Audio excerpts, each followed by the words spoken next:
Hello everyone, what is up? Hopefully you guys are having an amazing day again. We got extra news for today's video. XRP ADDRESS has tweeted out, "My fear within the next bull run. I must avoid this situation. Any advices about how to stick with the plans? I know emotions can get you. Waited more than 3 years." Show goes on. When you sell your XRP at a profit and it pumps another 19%.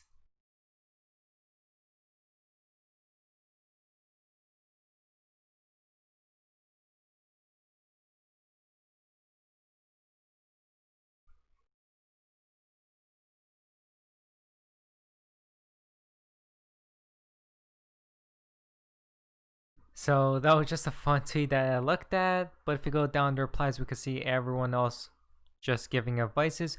What is your advice? If you do have any, leave it down in the comments down below. So Overwatch tweet out, "Coming soon everywhere." What do we see here? No cash accepted. Debit or credit cards only. The agenda, guys, a cashless society upon us. XRP Crypto Wolf has tweeted out, "Bank of Portugal takes over cryptocurrency supervision.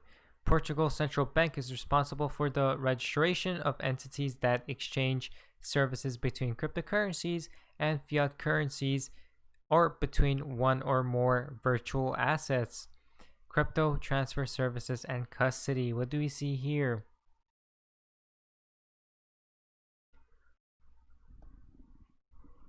Cointelegraph has tweeted out, "One of the blockchain bills sponsored by Rep." We can see this. Let's hear this. U.S. legislators approve bills for study of blockchain in commerce. The Committee on Energy and Commerce has just approved two pieces of legislation to spur more in-depth analysis of blockchain technology in government, clearing the way for their vote in the House of Representatives.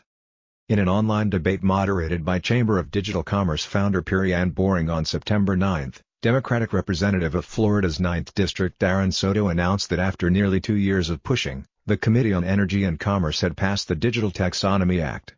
In addition, the committee approved the American Compete Act. Both pieces of legislation will now go to the main floor of the U.S. House of Representatives for a vote. The Digital Taxonomy Act, if passed in Congress, would instruct the Department of Commerce in consultation with the Federal Trade Commission, FTC, to conduct and submit a study on the state of blockchain technology to various committees in the House of Representatives and the Senate. It would also require the FTC to report on recommendations regarding unfair and deceptive practices related to digital tokens. The American Compete Act would require the Department of Commerce to review this study and report to Congress on the state of artificial intelligence, quantum computing, blockchain, and new related industries. "It's a first step," said Soto, who sponsored the first bill with Representative Brett Guthrie, RKY, and Representative Doris Matsui, DCA. "We definitely want to get into more substantive legislation. But for right now, the appropriations and getting the first reports done by the Department of Commerce, the FTC, the DoD, and others are going to acclimate Congress because a lot of folks don't understand the technology." Soto is one of the main figures shaping crypto policy inside of Congress. He has often expressed concern that the U.S. government's lack of understanding of emerging technology is holding the country back from building a competitive cryptocurrency sector. "That's our biggest obstacle. It's not partisanship, it's ignorance that we battle against." These reports familiarize everybody. However, the congressman also cited a few legislative victories. In August, the U.S. Department of Agriculture proposed amending its rules on organic products to include implementing blockchain technology to trace its supply chain. Soto also joined several other members of Congress to request the IRS not overtax rewards from proof-of-stake blockchains. "We have long-term goals working with the Digital Chamber to get a cryptocurrency center of excellence in the Department of Commerce to really help work on the various different ways blockchain can be utilized," said Soto. "Whether it's in financial transactions, keeping communications secure, whether it's keeping data secure." Soto practices what he preaches. The congressman also announced that he would be accepting crypto campaign contributions. His website currently shows the option to give up to $2,800 using BitPay. Fame21 more tweeted out, "Are these articles becoming more frequent? It's coming." What do we see here? North Korean hackers ramp up bank heist. US government cyber alert. What do you guys think about this? Will there be a shutdown happening? Once again from XRP Crypto Wolf, Swift says criminals prefer cash for money laundering, not cryptocurrency. Swift said crypto is barely even used for money laundering compared to fiat cash or other traditional methods. What do we see here? A new report by the Society for Worldwide Interbank Financial Telecommunication, Swift, says cryptocurrency is seldom used for money laundering activities compared to fiat or other traditional methods. Despite the perception that crypto assets are a preferred haven for illegally acquired funds, criminals prefer to launder proceeds through mules, front companies, or cash businesses, as well as investing it into crime, it said. I mean, it looks like Swift is on the cryptocurrency side. XRP Yoyo Hasuirao, NYDFS chief says cryptocurrency is very important as alternative to financial system. Let's check this out.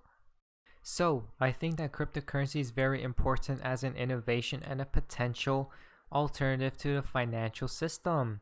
The reason I like it is because it's organic, it's developed, and over time, it has become sophisticated.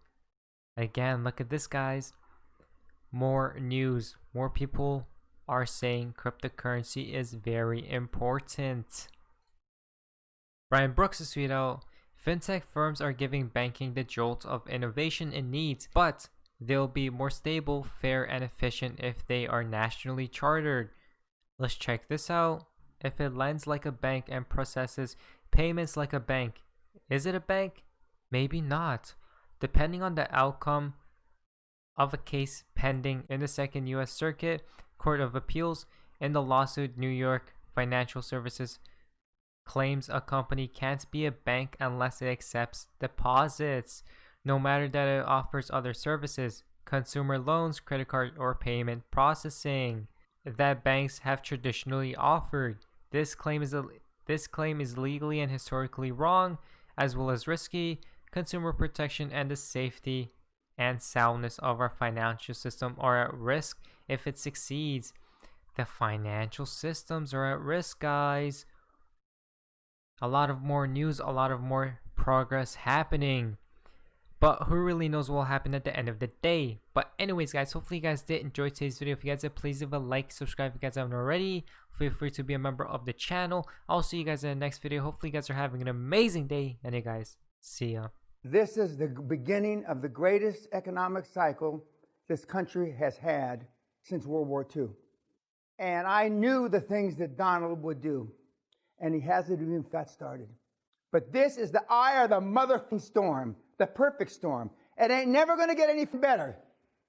Never. This is perfect for the QLA model. If I could have written a prescription or a formula, I couldn't have written it any better. Low interest rates, money's free, you stupid. Massive chaos. And Donald's going to rip the mother economy apart. And he's going to for practice in a good way. This is it. It ain't never going to get anything better. This is like a multiple orgasm the rest of your life, you fucking slags that are in the audience. This is it. Sometimes I don't want to hear what Dan has to tell me. But as I wrote in one of my blogs, the old man, he's always right. Because he's telling you what you don't want to hear about yourself, but what you know is true. And that is, you're not stepping yourself up. You're not stepping your game up. And you get caught up in fear. As Dan says, false expectations appearing real.